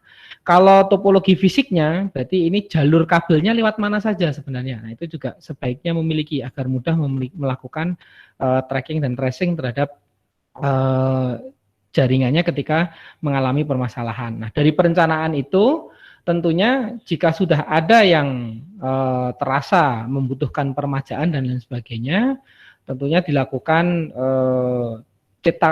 perancangan atau desain jaringan akses lokal secara keseluruhan di unit tersebut. Nah, tentunya pengadaannya itu nantinya akan mengikuti ketersediaan anggaran. Nah, pada poin ini tiap unit seringkali mengirimkan surat berkonsultasi dengan LPTSI untuk berdiskusi kira-kira desain jaringan secara utuhnya di unit itu seperti apa. Kemudian nanti juga diikuti dengan tahapan pengadaannya dengan keterbatasan anggaran, misalkan itu harus mana dulu yang harus diadakan. Nah, itu yang juga perlu diperhatikan. Beberapa saran yang kami sampaikan, seringkali kita tidak menyarankan, tidak memberikan saran untuk mengganti semua peralatan. Jadi kita masih tetap memanfaatkan peralatan yang ada, mengoptimalkan peralatan yang selama ini existing. Artinya kita mengganti komponen-komponen yang memang dirasa sangat perlu diganti. Nah, biasanya yang paling kita sarankan mengganti adalah kabelnya, karena ini menjadi salurannya. Nah, tentunya di sini tadi yang saya sampaikan di materi saya, salah satu poin pentingnya adalah Bapak WDA, kemudian juga WD1, WD2 ini perlu juga memahami ini, karena ini terkait dengan perencanaan dan eksekusi anggarannya. Kalau di pelaksanaan anggaran kalau tidak salah gitu ya, kalau masalah kabelnya ini nanti dapat masuk ke pemeliharaan gedung. Tetapi kalau masalah switch-switchnya ini nanti akan masuk ke belanja modal, sehingga memang di belanja anggarannya akan terpisah nantinya. Kabelnya masuk ke pemeliharaan, tetapi switch-switchnya masuk ke modal peralatan mesin gitu. Itu saja sih mungkin yang perlu disiapkan. Yang penting orangnya dulu dan niat untuk memperbaiki. Matur nuwun Pak Aziz. Jadi yang pertama harus ada pengelola jaringan akses lokal sih Pak Aziz. Betul. Mungkin yang kedua kalau tadi untuk berkaitan dengan kesiapan jaringan lokal kita, kalau untuk pembaruan gitu mungkin butuh waktu lama ya Pak Aziz dan Pak Hari. Sementara itu kondisi kita sekarang kan kita banyak membutuhkan jaringan untuk kepentingan seminar daring, baik itu yang saya dengar banyak unit yang akan mengadakan seminar baik itu international conference maupun nasional begitu. Nah, jika dalam waktu dekat ini sebetulnya tips yang paling pas itu gimana sih Pak Aziz dan Pak Hari, mungkin bisa memberikan tips and trick begitu. Berarti karena waktunya mepet gitu ya, nggak mungkin kita pemeliharaan yang besar gitu ya. Okay. Ya poinnya adalah kita mengumpulkan, melakukan pendataan ulang semua sumber daya yang kita miliki di unit. Nah ini termasuk peralatan-peralatan jaringan yang kita punya itu apa saja sih, itu kita kumpulkan, kemudian kita inventarisir. Kemudian yang kedua melakukan pengecekan terhadap topologi existing. Nah, ini sudah ada yang terstandarisasi belum sesuai dengan buku standar jaringan akses lokal. Kalau belum ada, berarti yang diupayakan adalah merubah standarnya, menyamakan standarnya. Kemudian juga mengecek tadi kabel-kabelnya itu masih bagus enggak, gitu kan. Kemudian pemilih ruangan gitu. Nah, dengan melakukan inventarisir ulang terhadap semua peralatan yang kita punyai, ini bisa menjadi modal awal untuk melakukan redesign atau pembenahan secara sederhana di unit. Karena seringkali solusinya tidak perlu beli peralatan baru, seringkali solusinya hanya merubah topologinya saja dan itu sudah selesai. Mungkin juga yang dibutuhkan narik kabel, mungkin beli kabel 1-2 roll saja sudah cukup gitu. Dan tentunya orang yang siap untuk memasangnya. Nah ini tentunya biayanya sebenarnya tidak terlalu tinggi. Nah, permasalahan memang muncul kemarin di fakultas, salah satu fakultas itu kalau tidak salah, permasalahannya adalah perangkat akses yang digunakan sekarang itu komputernya baru-baru tidak ada port Ethernet-nya Pak Hari. Nah, ini juga PR. Jadi rata-rata sudah mengandalkan WiFi sehingga tidak ada port Ethernet-nya. Nah, ini gimana ya, mau tidak mau kita harus investasi mengadakan USB to Ethernet card converter, mau tidak mau, karena rata-rata komputer yang seperti itu biasanya sudah memiliki USB 3 ke atas sehingga sudah mendukung untuk USB to Ethernet converter yang gigabit dan kecepatannya cukup tinggi ya. Mungkin bisa saya tambahkan sedikit. Jadi berdasarkan dari tadi yang saya paparkan tadi ya, jadi mungkin pengelola jaringan akses lokal, terutama untuk yang akan mengadakan seminar daring, itu bisa melakukan analisis jaringan lokal di unit masing-masing, itu menggunakan tools yang sudah saya paparkan tadi, yaitu Wireshark. Jadi silakan nanti menginstall Wireshark, terus kemudian coba iseng-iseng dijalankan ya, bukan iseng ya. Ini memang tujuannya untuk pengen tahu gitu ya. Jadi pengen tahu trafik di jaringan lokalnya itu seperti apa. Nanti mungkin bisa dipandu oleh rekan-rekan di LPTSI gitu. Jadi mungkin gini, jadi silakan di capture gitu ya, di capture mungkin selama 1 menit atau 2 menit gitu. Terus kemudian itu hasil capturannya, nanti hasil capturan paketnya itu, karena mungkin belum paham ya, ini artinya apa, ini bagus atau tidak gitu. Nanti bisa dikirimkan ke rekan-rekan di LPTSI supaya dibaca gitu. Jadi di save. Jadi tadi Wireshark itu bisa melakukan atau menyimpan file dalam format PCAP namanya, PCAP PCAP. Nah itu di save, terus kemudian dikirimkan ke rekan-rekan yang di LPTSI, mungkin yang lebih berpengalaman, ada Pak Aziz, nanti bisa bantu gitu analisis ini sebenarnya normal atau tidak. Gitu. Intinya mungkin kalau dari saya itu karena dengan alat bantu itu akan lebih memudahkan kita menganalisis kualitas jaringan akses lokal di masing-masing unit gitu. Mungkin seperti itu, Bu. Matur nuwun Pak Hari, ini pas banget sama ada pertanyaan masuk ini dari Fakultas Teknik Pak Yogi kalau tidak salah. Jadi apakah jaringan di Fakultas Teknik di Blatter memungkinkan untuk menjadi host dalam webinar, karena baru saja tadi hanya ada logo LPTSI. Ini pas dengan yang disampaikan Pak Hari. Mungkin monggo Pak Hari dan Pak Aziz diskusikan. Wah, ini menarik nih. Ini seharusnya yang cocok jawab tim Siti Fakultas Teknik ya Pak ya. Pak Dadang ada nih kayaknya tadi, Pak Dadang ada nih kayaknya. Nah, mungkin itu tadi Pak Yogi itu mungkin melihat yang di ini ya, melihat yang di Meet, Google Meet. Iya, yang bukan, maksudnya malah mungkin melihatnya yang di YouTube mungkin. Kalau yang di YouTube itu memang sepertinya kita tidak streaming ke YouTube ya. Pak Yogi pakai Google Meet tapi di WiFi kayaknya karena menggunakan menggunakan ini ya, kalau nggak salah Pak Yogi menggunakan menggunakan perangkat bergerak gadget kalau nggak salah. Pakai HP kalau nggak salah aksesnya Pak Yogi. Jadi sebenarnya tadi ini sama seperti yang saya sampaikan di depan. Setiap perangkat yang akan digunakan untuk webinar wajib hukumnya menggunakan kabel. Ini juga salah satu bukti. Karena apa? Minimal dengan kabel itu kita agak, kalau orang Jawa itu bilang apa Pak, nyicil ayam gitu ya.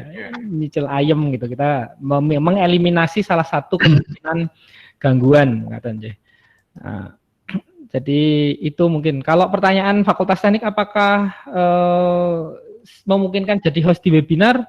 Nah, ini mungkin tim Siti Fakultas ini yang bisa lebih berkompeten gitu, karena setahu saya di Fakultas Teknik ada tim sistem informasi dan beberapa kali memang pengembangan jaringannya itu sering ngobrol dengan kami di LPTSI, selalu kita tekankan untuk menerapkan standar yang ada di Unsud. Nah, memang masalahnya kabel itu sering jadi masalah. Kabelnya usianya sudah uzur gitu. Nah, ini juga jadi masalah. Pak Aziz. Jadi mungkin intinya yang pertama berkaitan dengan pengelolaan jaringan akses lokal itu pada SDM di masing-masing unit, Pak Aziz. Yang sebetulnya sudah ada grupnya ya Pak Aziz ya. Untuk jaringan pengelola akses lokal di seluruh Unsud ini sudah ada grupnya sebetulnya.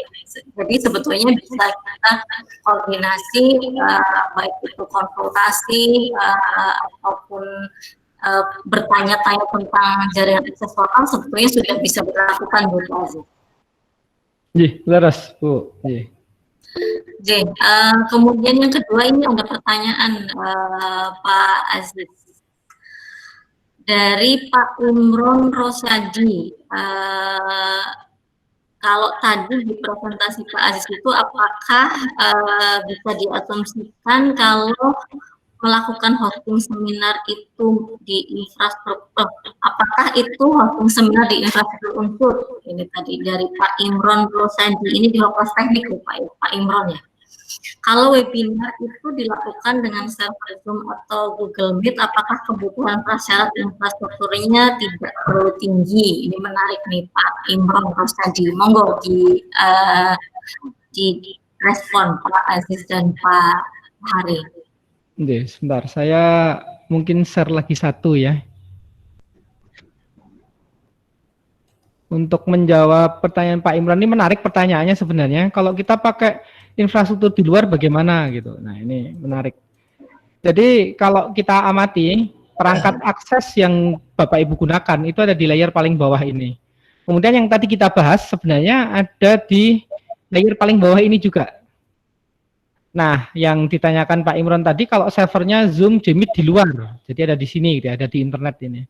Apakah yang dibahas tadi harus tetap berlaku? Ya, jawabannya iya. Kalau kita ingin menggunakan jaringan akses lokalnya, menggunakan jaringan akses lokal Unsud, maka demi kelancaran pastikan perangkat akses atau jaringan akses lokal yang kita gunakan untuk melaksanakan seminar daring atau snaring tadi itu memenuhi standar seperti yang sudah kita paparkan di depan. Karena ini untuk menjamin konektivitas ini bolak-balik dari perangkat akses di sini, misalkan naik ke atas, di sini kita di cloud internet gitu ya, server Zoom, mungkin Zoom-nya pakai AWS yang ada di Amerika misalkan, nanti dia balik lagi ke sini, masuk ke perangkat akses yang ada di sini.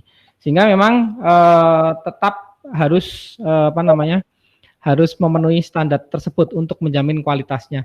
Apa yang kita lakukan adalah upaya untuk menjamin konektivitas dari perangkat akses sampai ke gerbang koneksi internet kita itu berjalan dengan lancar. Sehingga kalau ada gangguan itu sudah berada di luar kendali kita, bukan yang berada di dalam kendali kita. Misalnya memastikan bahwa yang kita miliki itu lancar terlebih dahulu. Itu mungkin yang bisa saya sampaikan. Matur nuwun. Tadi pertanyaan dari Pak Imron ini menarik. Ada lagi pertanyaan Pak Aziz ini tentang topologi jaringan di sekitar Karangwangkal itu bagaimana sih Pak Aziz? Karena kadang-kadang katanya sering lemot dan sebagainya di sekitar Karangwangkal. Monggo. Oke, Karangwangkal nih Pak Ari mungkin juga bisa bercerita banyak nih. Karangwangkal itu topologinya menarik ya Pak Ari ya? Ya, campuran. Ya. Monggo Pak Ari mungkin bisa sedikit cerita lagi. Saya tahunya cuma yang dulu. Oh, yang dulu ya, yang lebih update Oke, Pak Aziz. Baik, mungkin nanti Pak Ari bisa melengkapi ya yang ini. Jadi di Karangwangkal itu kita punya kalau kita berbicara koneksi di Karangwangkal, maka kita berbicara koneksi yang di sini, yang saya berikan lapis kedua dari bawah, yaitu backbone jaringan akses lokalnya. Nah, untuk wilayah Karangwangkal kita punya dua tipe topologi. Yang pertama adalah ring dan yang kedua adalah star. Yang starnya itu langsung dari LPTS ya ada yang juga langsung dari Rusunawa. Dan kemudian yang kedua itu adalah yang ring. Ring ini menghubungkan antar gedung itu dalam cincin gitu, melingkar gitu ya. Nah, kalau yang ditanya apakah sering lemot dan tidak, ini di jaringan ring ini permasalahannya adalah seringkali kalau salah satu node di Karangwangkal itu ada yang mati, yang terhubung dalam ring tadi, maka ini akan mengganggu konektivitas yang lain, akan terputus yang lainnya. Dan sehingga ini yang seringkali dikeluhkan. Contohnya misalkan MIPA mati gitu ya, maka bahasa ini akan ikutan mati. Pertanian mati, ya Karangwangkal mati semua. Kemudian sekarang malah yang tergabung dalam jaringan ring ya, jaringan ring itu akan mati semua. Misalkan seperti itu. Nah, tetapi sekali lagi kemarin juga kita terima kasih kepada teman-teman yang di MIPA. Tampaknya teman-teman di MIPA kemarin, kemudian juga peternakan dan pertanian gitu ya. Di MIPA kemarin karena pada saat pelaksanaan UTBK kemarin atau pada saat pelaksanaan ujian kemarin itu khawatir listriknya mati dan mengalami gangguan pada saat mengirimkan soal gitu ya. Ini keroyo-royo menyiapkan UPS sendiri ya Pak Ari ya. Keroyo menyiapkan UPS sendiri agar switch yang terhubung dalam jaringan ring ini tidak mati jika ada pemadaman listrik gitu kira-kira. Itu sih. Jadi kalau permasalahan di Karangwangkal itu kita ada di dua lapis. Yang satu ada di lapis backbone jaringan akses lokal dan yang kedua adalah di jaringan akses lokalnya sendiri. Nah, kalau yang di backbone ini memang yang menjadi PR kita adalah yang jaringan ringnya atau jaringan yang melingkar gitu ya. Yang hubungan antar unitnya itu saling terhubung satu sama lain. Tetapi memang secara umum yang paling butuh perhatian sekarang itu adalah jaringan akses lokalnya karena sangat bervariasi dan sangat ruwet di bawah sananya. Matur nuwun Pak Aziz, ini kayaknya PR besar. Jadi kalau misalnya teman-teman di sekitar Karangwangkal yang mungkin ada akreditasi karena sekarang online ya, akreditasi atau seminar daring ini perlu cermat sebelumnya persiapannya Pak Aziz. Monggo Bapak Ibu barangkali ada yang ingin dibagi lagi berkaitan dengan kesiapan jaringan akses lokal, monggo dipersilakan bisa menyampaikan di chat. Mungkin Pak Hari bisa disampaikan kalau beberapa minggu ini ada pertanyaan-pertanyaan sekitar kenapa kalau ada beberapa unit yang sudah mengadakan seminar daring yang internasional maupun nasional, dan mereka ada gangguan. Jadi saya kemarin kalau tidak salah ada yang sampai 4 kali down begitu.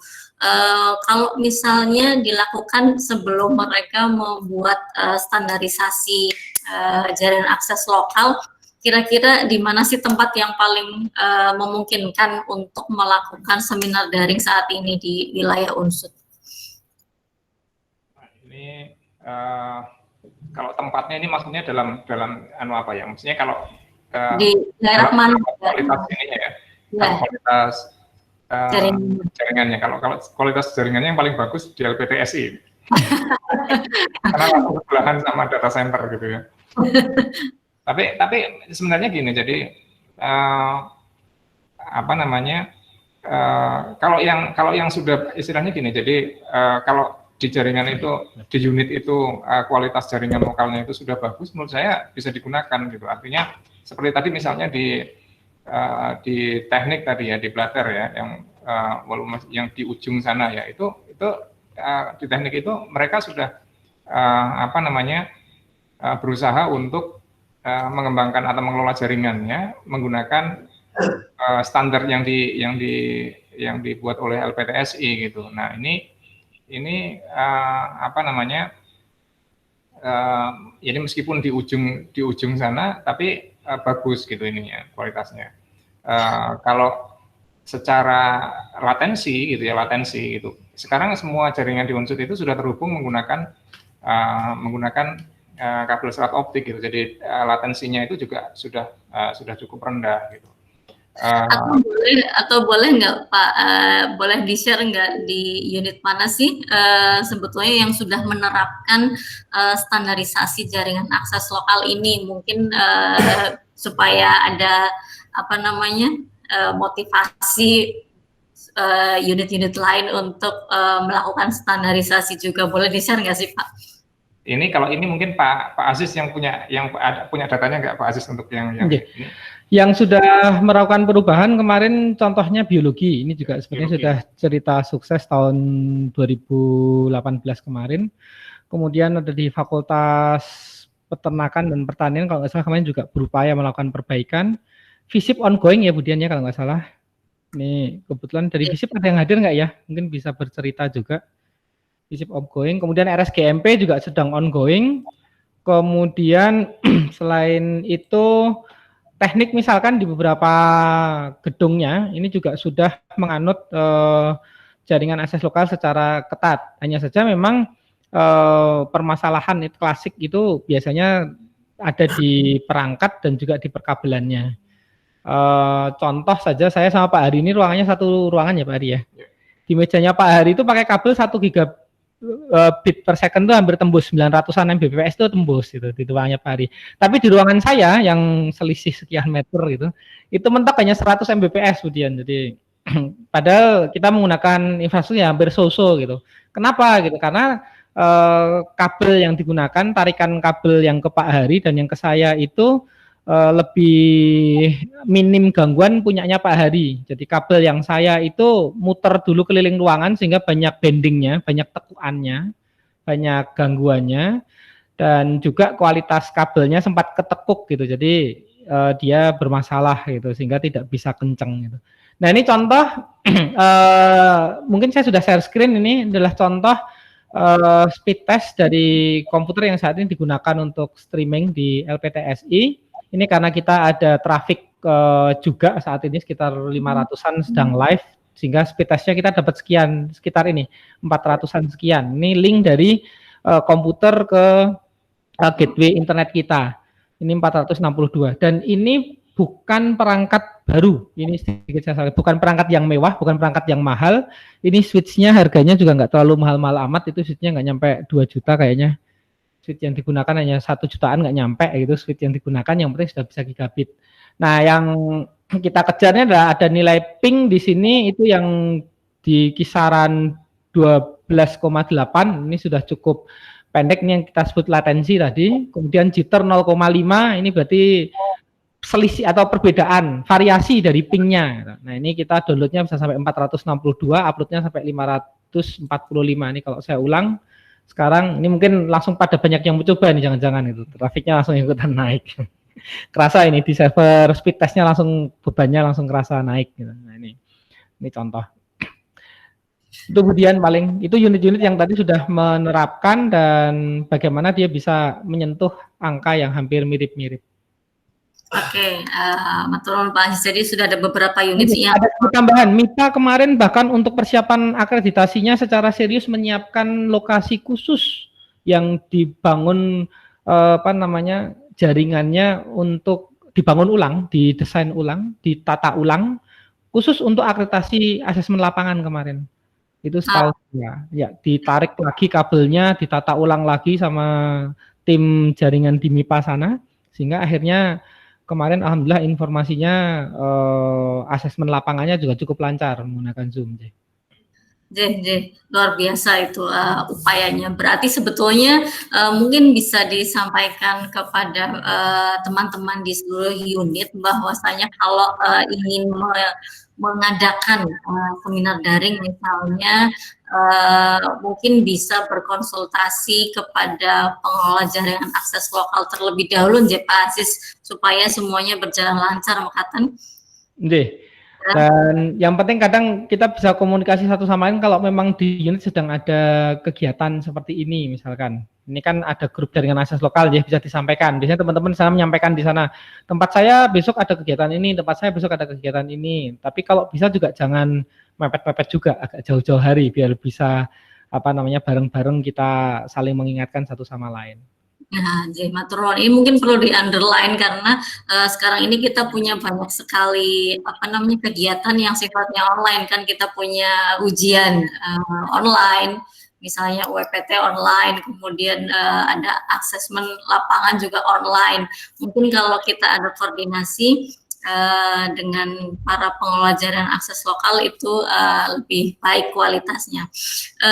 Baik Bapak Ibu sekalian, ini sudah ada testimoni dari Pak Diki Aji Yuda dan yang sudah nyoba tadi kayaknya testimoninya dari upayanya dari Pak Diki untuk dapat 592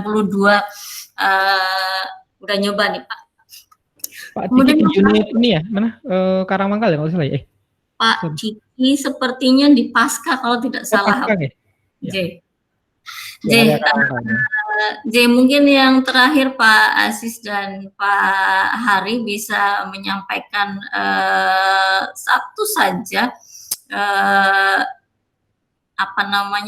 tips tadi, satu saja tips yang paling mendasar untuk bisa dikerjakan dalam waktu dekat ini, Pak Aziz dan Pak Hari, monggo. Oh ya, tipsnya yang paling dasar good practice, didata ulang semua peralatan yang ada, switch-switchnya dilihat lagi, spesifikasinya apakah sudah gigabit atau belum, kemudian usianya juga perlu dipertimbangkan. Kemudian yang kedua, cek topologinya, jika memang tidak standar, minimal lokasi yang akan digunakan untuk senaring itu topologinya diperbaiki. Nah tentunya kita masih dengan memanfaatkan peralatan yang sudah ada tadi, bebannya coba dibagi. Jadi jangan hanya mengandalkan satu switch, tetapi juga bisa memanfaatkan beberapa switch. Tadi yang sampaikan Pak Hari tadi, ada selain dari kecepatan atau bandwidth dari portnya, itu juga ada switching capacity-nya. Nah, sehingga kalau switching capacity-nya ini tidak kita perhatikan, risikonya memang kalau beban switch-nya terlalu tinggi, dia juga bakal terasa lambat juga.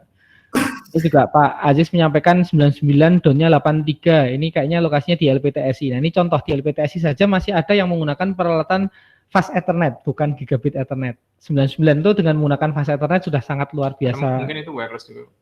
Kalau wireless nggak nyampe. Nggak nyampe. Karena wireless kita kan setinggi-tingginya 5,8 giga, itu kecepatan maksimalnya kita masih kepentok standar Indonesia itu di 30-an Mbps, nggak bisa sampai itu aja. Oke, ada tips lagi dari Pak Hari? Kalau dari saya, mungkin tadi para pengelola jaringan akses lokal itu bisa memanfaatkan tools yang tadi saya ungkapkan, yaitu Wireshark untuk menganalisis traffic di jaringan lokal masing-masing. Ini terutama yang banyak yang laporan bermasalah kemarin gitu. Jadi dengan harapannya dengan bantuan tools ini itu bisa bisa mencari tahu, jadi bisa menganalisis, kemudian bisa mencari tahu penyebabnya apa gitu ya. Penyebabnya apa? Jangan-jangan mungkin alatnya sudah bagus semua, jaringan kabelnya sudah bagus semua, tapi kok tetap lambat gitu. Nah, kemungkinan tadi jadi ada masalah-masalah tadi itu di jaringan lokalnya tadi.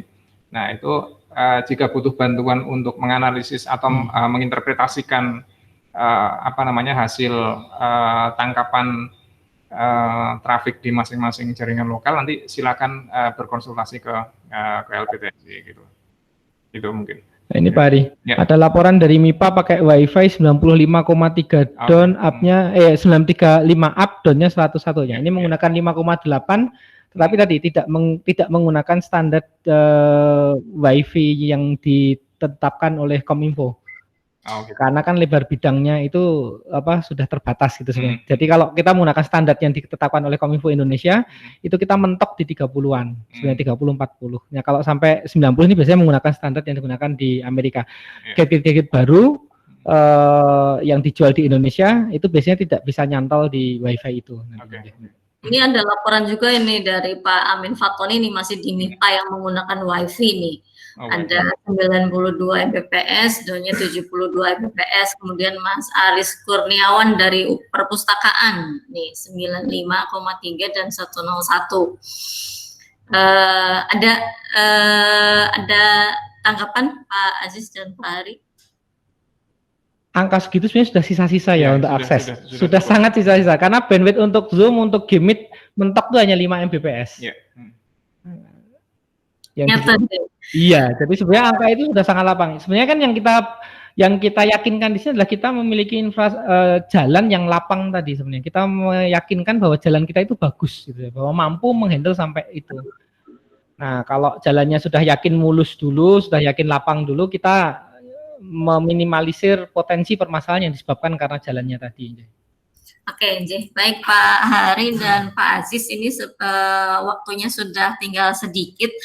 Mungkin perlu saya underline, saya sampaikan kepada Bapak Ibu yang mengikuti sharing pada siang hari ini berkaitan dengan kesiapan jaringan akses lokal untuk kebutuhan seminar daring. Mungkin yang pertama Bapak Ibu silakan melakukan koordinasi dengan para pengelola jaringan akses lokal di masing-masing unit. Kemudian yang kedua, apabila ada permasalahan berkaitan dengan jaringan akses lokal, mungkin pengelola dari jaringan akses lokal di masing-masing unit bisa berkoordinasi dengan LPTSI. Begitu Pak Aziz dan Pak Hari. Matur nuwun, ini waktunya Pak Aziz dan Pak Hari siang hari ini sharingnya, mudah-mudahan bisa bermanfaat untuk teman-teman di semua unit yang ingin atau akan mengadakan seminar daring baik yang sifatnya nasional maupun internasional menggunakan jaringan Unsud. Terima kasih kami ucapkan kepada para peserta, Bapak Ibu yang kami hormati. Terima kasih waktunya, mudah-mudahan bisa memberi inspirasi untuk Bapak Ibu sekalian, dan sampai ketemu lagi Rabu depan dengan tema yang berbeda. Terima kasih. Wassalamualaikum warahmatullahi wabarakatuh.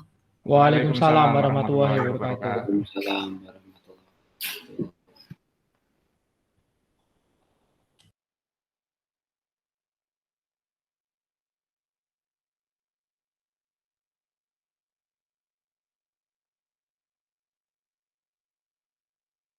wabarakatuh. Lupa nggak foto ya. Mungkin bisa langsung jawab. Ini udah yang Pak yang web analyzer. Oh, di sini. Web analyzer apa? Web analyzer. Web analyzer.